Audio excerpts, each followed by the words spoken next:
अस्सलाम वालेकुम friends, how are you? कैसे हैं आप? उम्मीद है कि आप सब खैरियत से होंगे और अपनों के साथ होंगे। तो फ्रेंड्स, आज का हमारा प्रोडक्ट है टपाल मेज़बान। तो फ्रेंड्स, इसे 1 kg भी कहते हैं। दरअसल ये 1 kg पूरा नहीं है, इसमें 900 ग्राम है।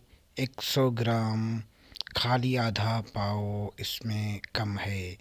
तो फ्रेंड्स, मज़ीद इसकी वीडियो देखने से पहले आप मेरे चैनल में न्यू हैं तो लाइक और सब्सक्राइब और शेयर ज़रूर कीजिए। तो फ्रेंड्स, चलते हैं इसकी होलसेल रिटेल प्राइस की तरफ। तो फ्रेंड्स, सबसे पहले हम आते हैं इसकी एमआरपी की तरफ, इसकी रिटेल प्राइस की तरफ। इसकी रिटेल प्राइस जो एमआरपी लिखी हुई है वह 1650 रुपीज़, 1650 रुपये। तो फ्रेंड्स, आपको एक राज की बात बताते हैं, अगर आप ये रिटेल में चलाएंगे 1650 रुपये में तो आपको प्रॉफिट जो बॉक्स का है वो 1400। फ्रेंड्स, इसके बॉक्स की बात करें तो बॉक्स की प्राइस है 18,400 रुपीज़, 18,400 रुपये। आपको 18,300 रुपये में भी मिल सकता है। मज़ीद वीडियो देखने के लिए हमारे